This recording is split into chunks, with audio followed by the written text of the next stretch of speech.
For Pitney Bowes, like most companies, the last few decades has been pretty interesting in terms of the transformation in the markets that we participate in, and it's only accelerating, right? As new digital technologies come in line, we see it happening faster and faster over time. So probably the biggest and most important thing is the shift from mailing to digital technologies. So Pitney Bowes is rooted in the mailing industry. We've been in that business for almost 100 years, and while we still believe mailing isn't going away, it's certainly not growing, and we know it's going to continue to decline over time as consumers and businesses get more and more used to using digital as a way to transact, whether that be through invoices or statements. All of us are getting more comfortable with that, and that will only further lead to the decline of mail. So while we're committed to that business, is important to us, we needed to figure out what do we shift to, because if you think about being a modern company that's growing, the best place to be is you have to be in growth markets, right? You have to be in a portfolio of businesses where the underlying market dynamics are growing. And so for Pitney Bowes, that shift has been from mailing to shipping. And so, in particular, we're really focused on shipping and e-commerce markets that are naturally growing and being transformed by digital in a way that benefits Pitney Bowes, right? So we participate in the physical aspect with a lot of digital technology. E-commerce and shipping is a great example of that. You need a lot of technology, but at the end of the day, there's a physical good that has to arrive, right? You're buying something online, you want that physical good to appear on your doorstep. And so shipping and e-commerce was sort of a natural trajectory for us. At the same time, we're thinking about our legacy mailing businesses and trying to infuse them with the kinds of technology that are important, we think, today, and more important going forward. Things like Internet of Things, and using the Internet of Things to bring our hardware businesses into the modern environment, using IoT devices to collect data and then using that data to create more value and services for our clients. So for me, it's really about thinking about the competitive landscape in the market and how do you move from a declining space to a growing space in a pivot that's natural. And for Pitney Bowes, that was about mailing to shipping, but also from hardware to digital and using Internet of Things as a mechanism to get there.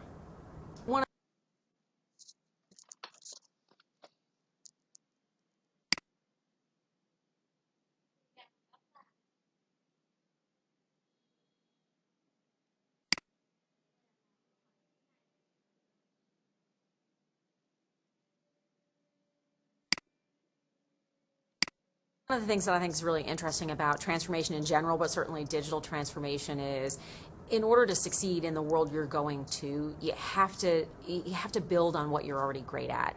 And so at Pitney Bowes, if you think about what we've done for almost 100 years, we've been really good at taking complexity out of the mail. So we don't originate the mail, we don't deliver the mail, but we take the complexity out of the process of mailing. We make it easier for a business to utilize mail as a channel to reach their clients.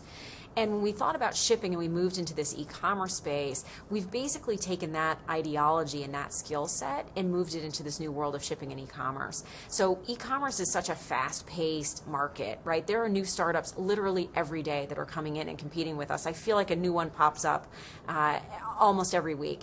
And what's crazy about it is they're building unique technology. They're probably innovating in ways that we aren't even imagining. And so if we try to compete with that, we generally will fall on the wrong side. Where we've been successful is we've taken what we're really good at, which is we understand complexity and we understand how to take complexity out of the process. And shipping is incredibly complex, particularly for a company that is a small retailer, mid-sized retailer, and just wants to sell their goods. They're focused on their products, their customers. Figuring out how to do shipping is not top of mind every day, but is critical for their customer base. And so where we've found success is taking that ability to understand a complex process, figure it out, and then use the technology to bring that into their digital processes. That's where we've found success, is understanding the client, understanding the complexity, and trying to solve for that. And that really comes from our heritage and what we've always been good at doing, but we're now applying it into a new and growing space. Technology is always moving really fast, regardless of what industry you're in. When we're thinking about our e-commerce business, it is a space that moves fast. And actually, we start with the consumer, interestingly. We're a B2B business, but we start with the consumer. And one of the things that I love is consumer expectations are rising almost faster than we can keep up collectively as an industry, right? As consumers, we want our goods there fast. We want them shipped for free. We expect to be able to track them door to door. We don't care that that's hard. We don't care that there's a lot of complexity underneath that. Our expectations continue to rise. And so as I think about that from a business perspective, it's on us to meet and exceed those consumer expectations. And there's no way to do that without moving forward with technology. So for example, data is incredibly important to our business, right? We use transactional data, but we also use tracking data and delivery data to be able to predict when a parcel is likely to land on your doorstep. So that if we don't have perfect tracking events along the way, right, because you can't always get the carrier, the individual who's supposed to scan that parcel might have missed it, et cetera. If we're missing a tracking event, we want to use the data to predict when that parcel will be there. So as a consumer, you still feel like you've got information about that. We want to create better delivery experiences by using data. And at the same time, we want to use data about what consumers are buying, what's important to them, to help shift the technology that we're using so that our retailers can best reach the consumers that they're trying to bring into their brand and bring into their experience. So data is such an important part of all businesses today, but we really see it coming from consumers and consumer demand, and then how you use the data to meet those expectations. One of the challenges that I think a lot of companies face is as you're building more and more digital products, this combination of your product management organization, your engineering development team, and your tech ops or your IT function need to work together in a very different way than what they have historically. So one of the challenges that we've had is as we look at a more legacy IT organization and how it was structured, how do we bring the product components of that IT organization more in line with the pace of change and the day-to-day operations of the development? And so recently we actually, we recognized the issues. We moved into a new operating model. We call them the pods, sort of a funny name for it. But the idea is, and it's a concept we're now applying across other areas as well, the idea is to bring together at a more junior level in the organization all of the folks responsible for a product, whether they be in product management, engineering, and IT, and sort of release them from the constraint of the silo that they belong to and say, your first priority is your pod. You belong to this pod. And as a pod, you own the operations of this product end to end. You own the core metrics around revenue, around profitability, around uptime, around reliability.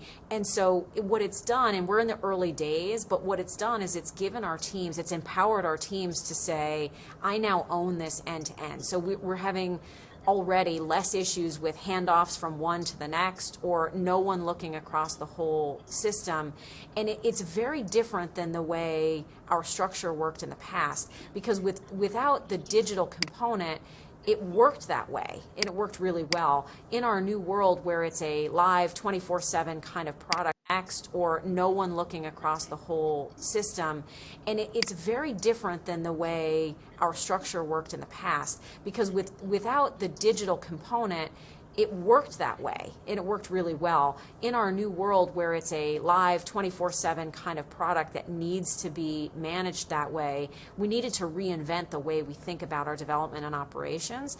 And so moving into that, it's beginning to work. We've got a long way to go, but I think that's one key area of challenge is how do you get these different groups who are used to living in different parts of the organization working together behind a common purpose.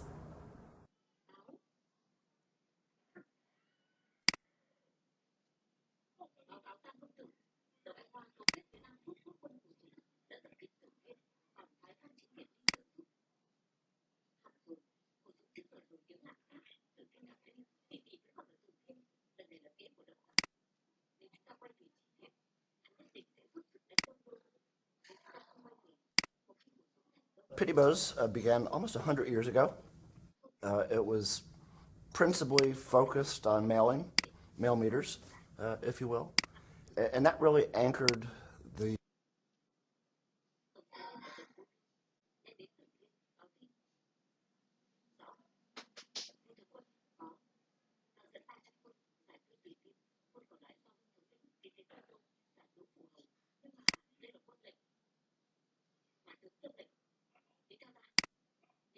Pitney Bowes began almost 100 years ago. It was principally focused on mail meters, if you will, and that really anchored the business and the strategy up into the 90s. In the 90s, for a host of different reasons, the business became, I would say, equally focused on financial services. So there was, for sure, a aspect of financial services around the core mailing business. So part of the mailing equipment needs to be leased. And then there's also a bank that goes along with our core mailing business, because many customers will actually want to prepay mail. So you need some function, some capability to actually take deposits and then make loans. So if you look at Pitney Bowes up until, I would say, 2000, it was kind of those two pillars. And I would say around the year 2000, and I think it's worth noting, at least I find it interesting, the 1999 Jim Collins book, Good to Great, one of my favorite management books, he talked about 12 companies, and Pitney Bowes was one of those 12 companies. And I'll come back to that in a moment because I think it's interesting. Around 2000, the company realized that with digital technologies, that the traditional mail market was going to come under pressure. So they went on a fairly aggressive acquisition spree. They spent almost $3 billion on 100 acquisitions over the next 8 or 9 years. And they were kind of all over the place. There wasn't really, at least coming into it after the fact, a level of coherency that you could really discern.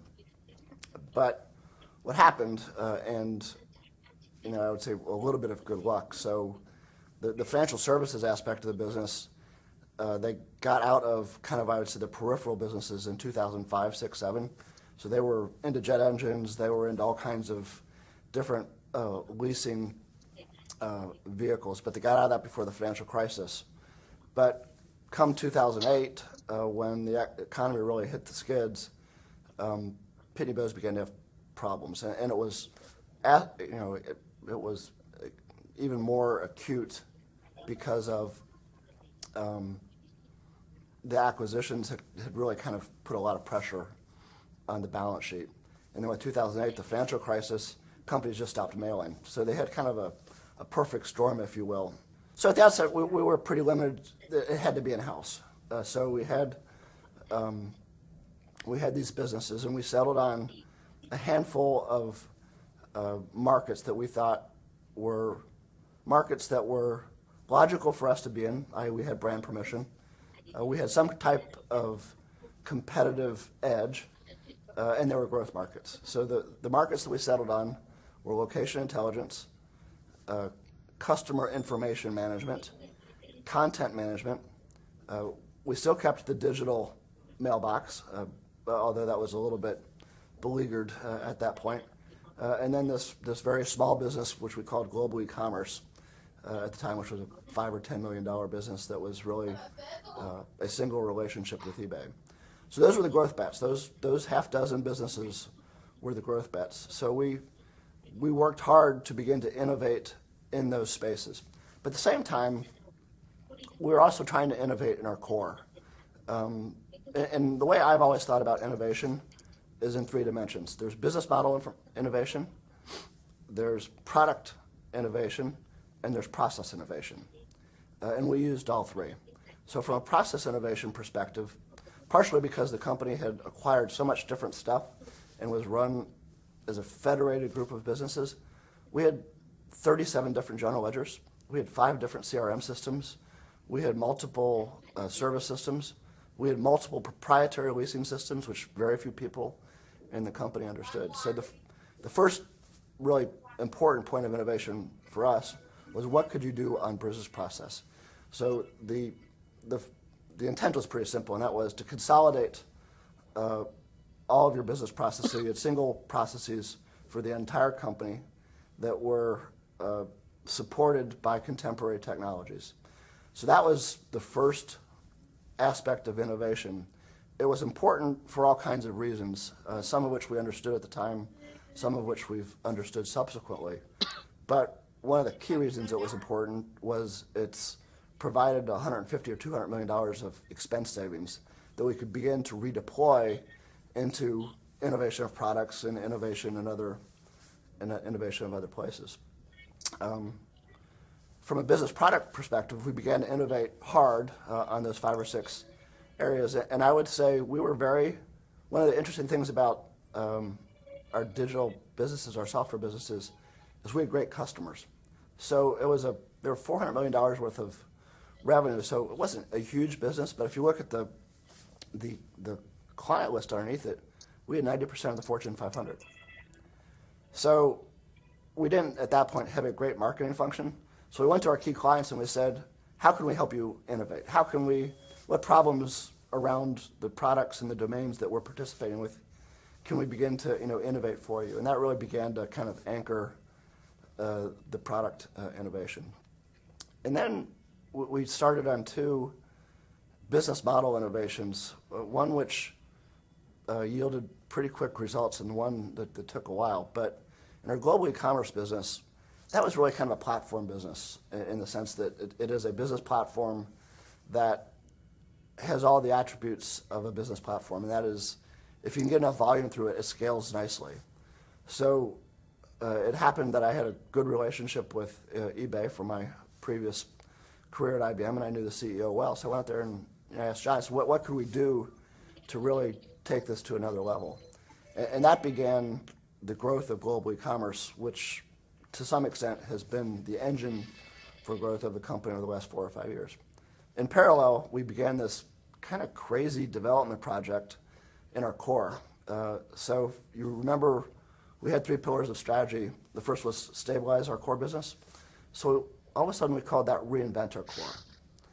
So if you think about what the mail meter was, it was a monolithic, single application, analog device that really the mechanical engineering hadn't changed too much in the last 100 years. So we said, what if you could evolve that business to a platform business of its own so that the device would become a utility, but a multi-application utility that would certainly do the evidencing of mail, but would do shipping and do lots of other applications as well. So you begin to create all new sets of possibilities and value propositions for these million clients that you had, that they, along with us, were experiencing this melting iceberg because the value of mail was going down. So that began, in 2013, and those 2 aspects of innovation around business model are the most exciting aspects of innovation going forward.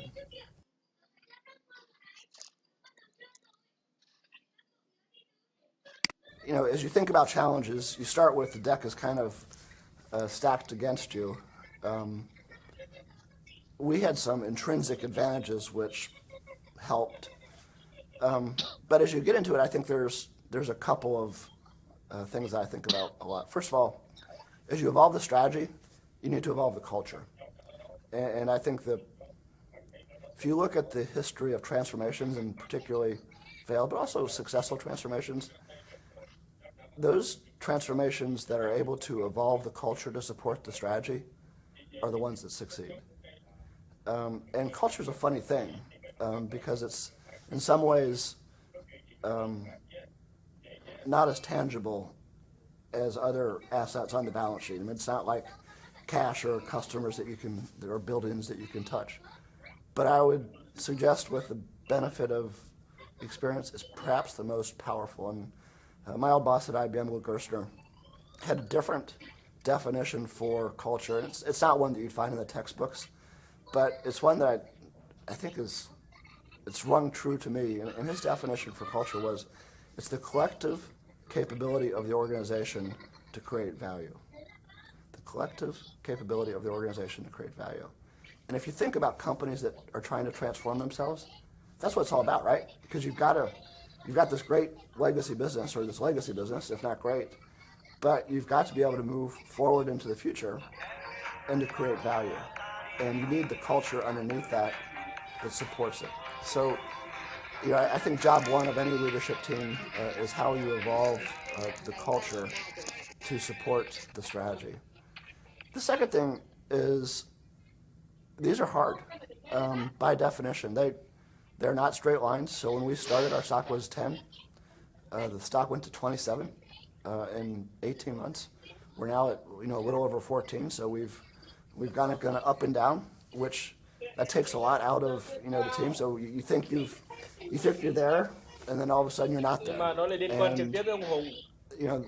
That Ông Hùng cũng lại về nhà ông requires ngoại. a degree of resilience and patience. And patience, I'm not by nature a patient person, and I don't know many chief executive officers that are.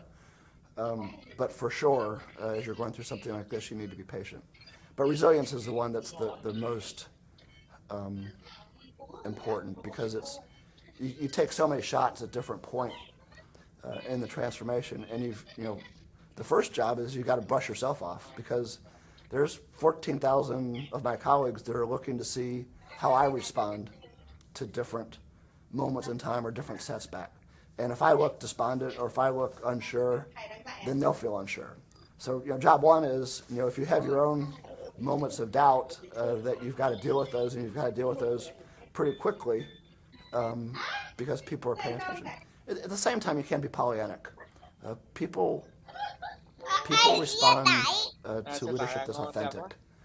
So you got to level with people that this is going to be tough. And I use a quote with him all the time. It's from Napoleon, and he's Napoleon's definition of leadership is leaders define reality but provide hope. And I think that's the tricky balance. You can't be Pollyannic. You can't ignore reality, because denial will get you in more trouble. But if you don't provide hope, then you lose the team.